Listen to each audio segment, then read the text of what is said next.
Hello everyone, Jacques with another shave video. Today we are going to use a Frameback straight razor, and we're going to talk about this one. This is Towa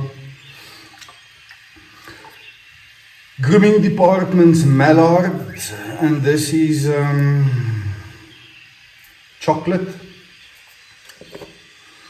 And very strong chocolate and vanilla scents in there. Very good soap. I've used that before. The brush, Simpson's M6 limited edition in best. We're going to use this little brush to lather up.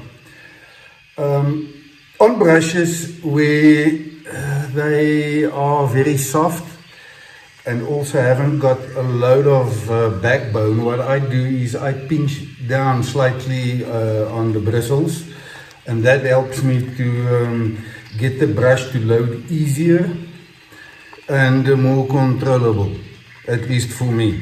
I'm not sure how you guys use brushes that have got this kind of characteristics. So onto Japanese razor. So a Frameback, and we'll have a look at that razor in more detail, but fundamentally it's a sheet metal, flat sheet metal that is mounted in a frame. So let's have a look there again. Thin piece of sheet metal, which is easy to manufacture, fitted into a frame. So why did they do that? So extra hollow grind razors, and specifically the automation behind that, was invented, or the machine that does that grinding was invented by Carl Frieder, the German, in 1890. So by then they understood the thinner the blades are, the sharper they are, and so he went extra hollow grind. Before then, you had to do it by hand. So razors evolved from wedges down to quarter hollows, half hollows, full hollows, and then eventually the extra hollows. But before that, you had to do it by hand, as I said, and the skills were not there in the rest of the world. So the Japanese were one of the countries that adopted Framebacks. So we understand thin and hollow is important, but we can't grind it, but that's not going to stop us from innovating. And I've got a hair in here somewhere which I need to find because it's going to drive me mad. So other advantages to a Frameback is only the piece of steel you use for the blade is the quality stuff, the thin sheet, and the rest can be cheaper metal. You'll see on here it says in gold etching on the spine. Hopefully you can make that out. Made for barbers' use. I don't know what steel is on here. Typically the Japanese would specify if it was steel from another country. I didn't see anything. It's got in Japanese kanji on the tanks, both sides. So it says sudden death on the front and superstition on the back. Don't know what that is for. So Jacques, it's show and tell. Tell us about Towa razors. Well, there's not a lot I've been capable of gathering from the Towa brand in Tokyo. Besides that, people like Hayashi Ichitaro from H Diamond, is somebody that is many times associated with the Towa brand. He was a swordsmith. Jen Takahashi, another swordsmith, also associated with Towa and the Frameback razors. And H. Shiniaichi, also associated with Towa brands. These were sword makers, swordsmiths, and I guess with at some point in time, sword making wasn't available in Japan anymore under the British rule, and so they turned to razor making. That's really all I know about the Towa brand. If you guys have got more input, I would really appreciate that. But we're going to shave that razor. This mallards is really, this is duck fat, duck tallow, or whatever you want to call it.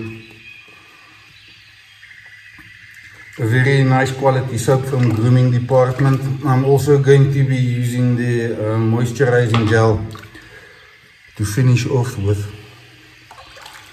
Now generally you would see me start with against the grain pass, so maybe something different today. Let us do a normal north to south pass and then take it from there.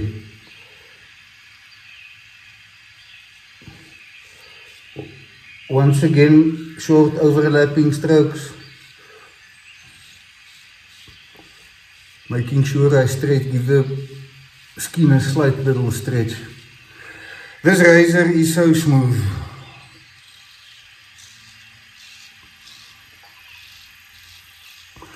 It's difficult to describe, and part of that is because the blade is a sheet and slightly thicker than you would get on a hollow grind. It is therefore a lot stiffer and therefore no flex. So this behaves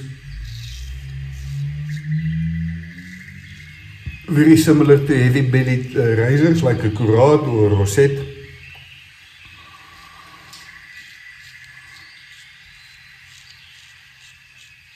Or a SK1.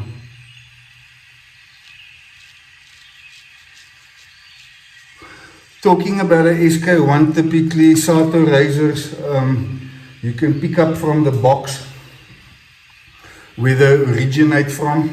This is the Towa box, as I said, this is a NOS razor.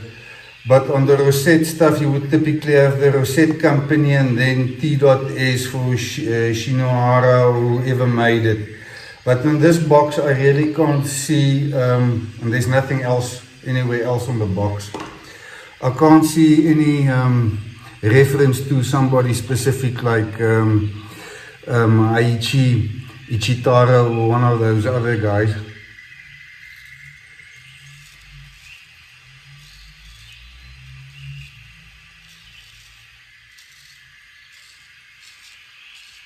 And so also the AA designation on this blade. You will see there's a AA stamp there close to the heel on there. Can't find any reference to that either. This razor was distributed by Takahane, which is now known as Kikobushi. By now you would know they were the first guys that started selling Western style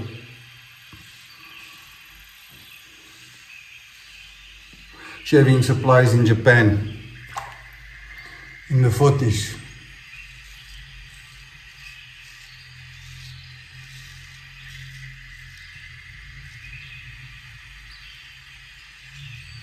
So I said Takahane because this razor was, I believe, made in the 20s.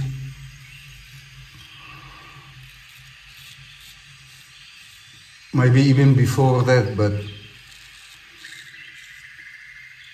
it really doesn't matter or make a difference. It's nice knowing the history, but people sometimes get too tied into dates and so forth.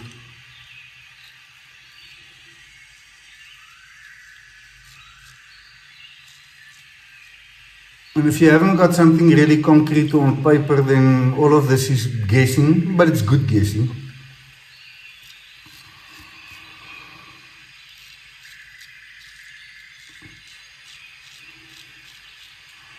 So don't get too carried away about it.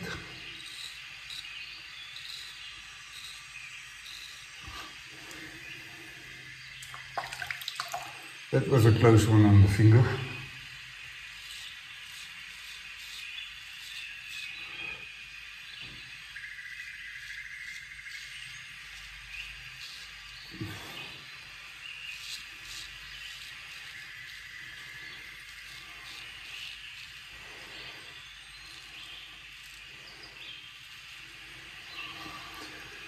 Man, that was very pleasant. So that was north to south. And because I did short overlapping strokes, very good shave. Very good. The tough areas, moustache, spots on my chin, the sides. Still a couple of hairs, but we're going to tackle that now.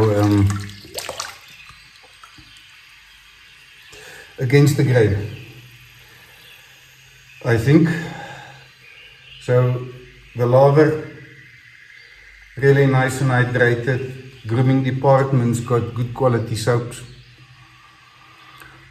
Albeit a bit expensive, but then again you pay for what you get in most cases.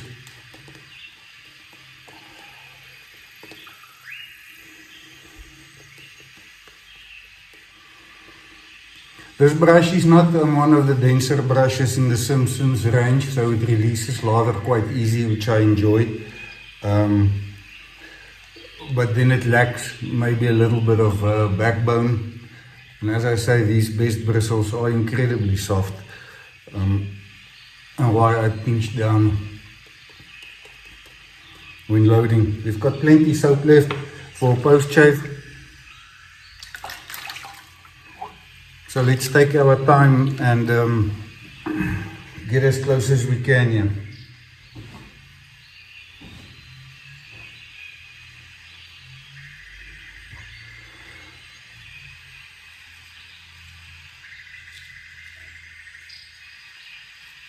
So generally I've got a razor in this position pinned down, pinched when I go up the grain, but when I took it, this is how it came in my hand and it felt natural, and I just continued. That's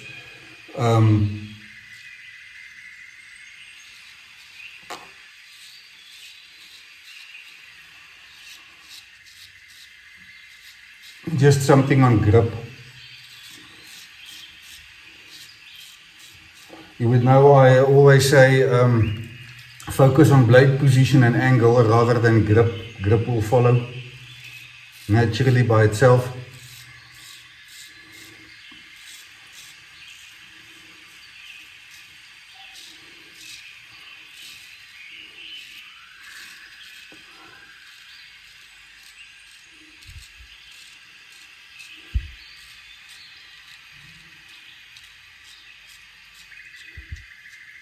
So Jock, I struggle on my bottom lip. Two things. You must go onto your lip.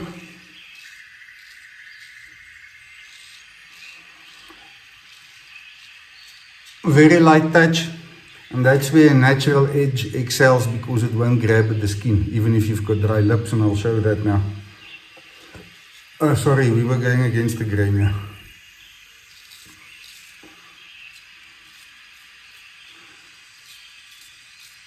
Using the power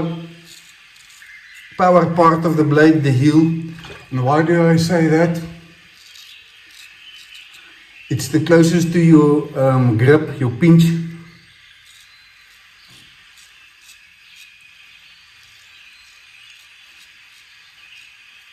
And therefore it will be the strongest grip, because the further you go along the blade, the more the lateral forces become. So the areas where you tend to struggle, the really tough stuff going against the grain,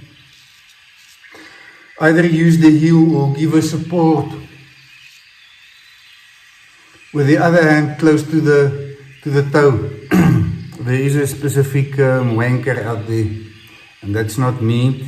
It's somebody that calls himself a wanker that uses that technique.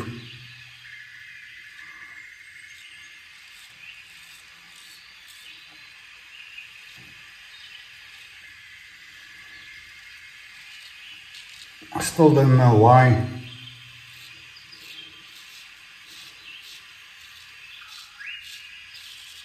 I think this whole stone thing is just, I don't know, gone to his head.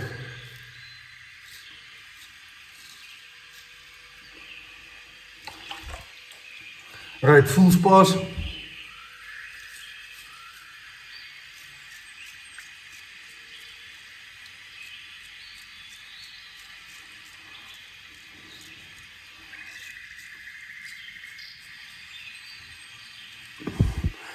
And with a frameback, you can really get the blade flat.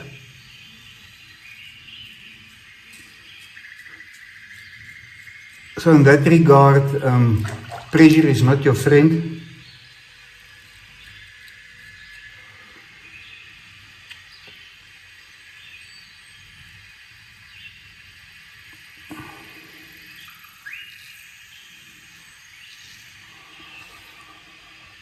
And so that's a two-pass shape. Let's do an inspection and see where I can do a bit of touch-up.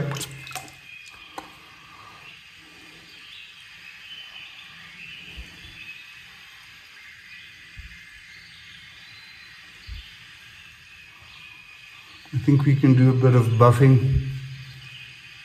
And I was really sloppy here. You can do a bit of buffing on the chin. And I just want to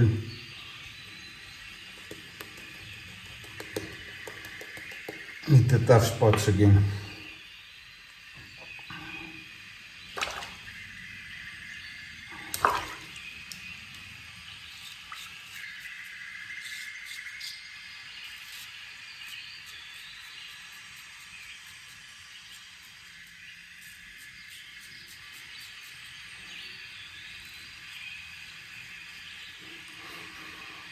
I've got soap on my lip, yes, bottom lip.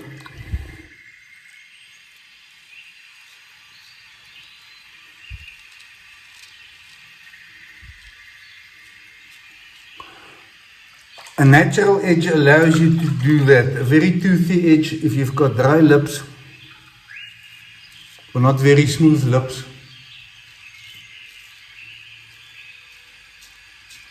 then that's going to have weepers. Because it's going to grab at that skin.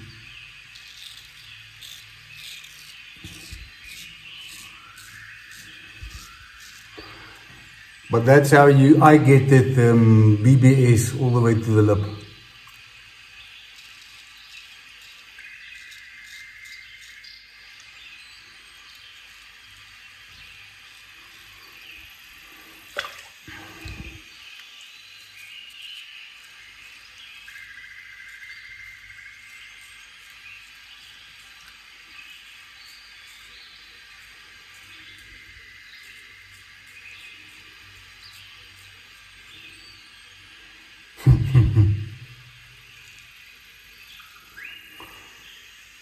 All right.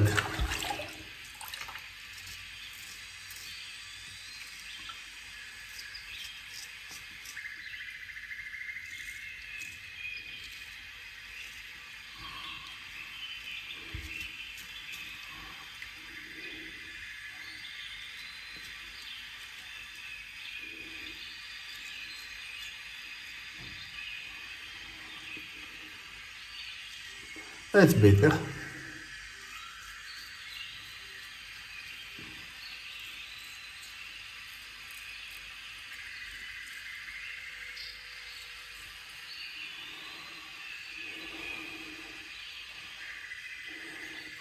And then a quick clean up in the neck at a steep angle.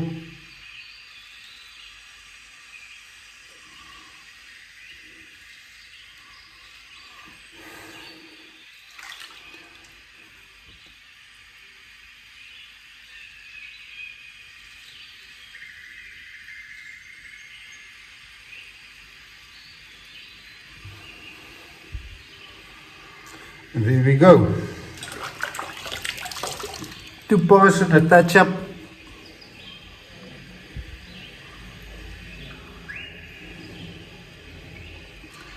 Very close, very comfortable, very pleasant shave. Post shave, the last of the soap.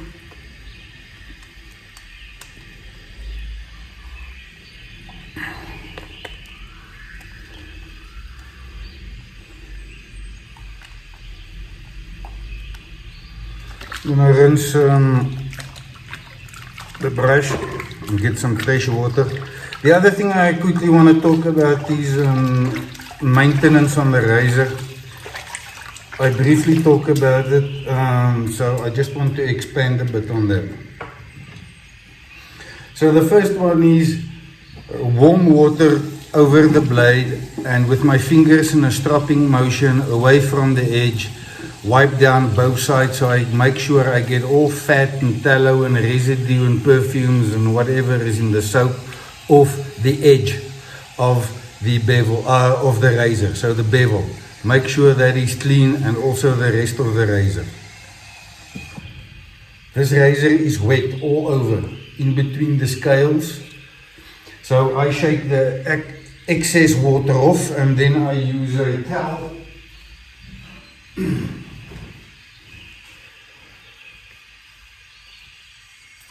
I wipe down the blade and the scales, and then I do a strop on a clean towel to make sure everything's off the edge. And then I further use a hair dryer to get water out the scales.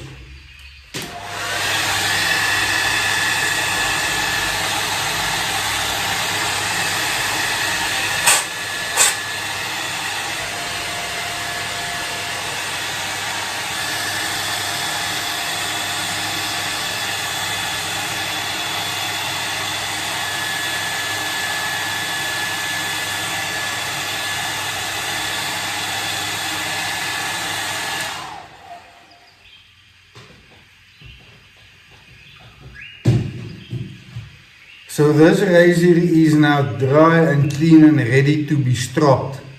Once I'm done stropping, I've got a microfiber cloth. I do exactly the same to make sure any oils or stuff that's on the strop is off the edge. And then I put the razor away. I hope that's a bit clearer. Okay, razor is clean. The brush is clean, put away. I'm going to use cold water to rinse down the soap from my face. First wipe it down with a dry hand,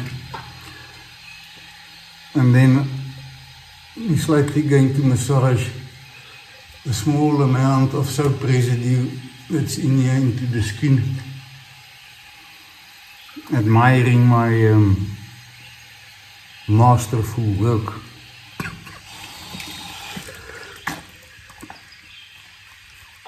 And then wipe it off. So while my face is wet, I'm going to dry my hands. Grooming department's hydration gel. I think you guys know this routine by now. So I put in 4 squirts, give it a good rub, and then massage it in with the water.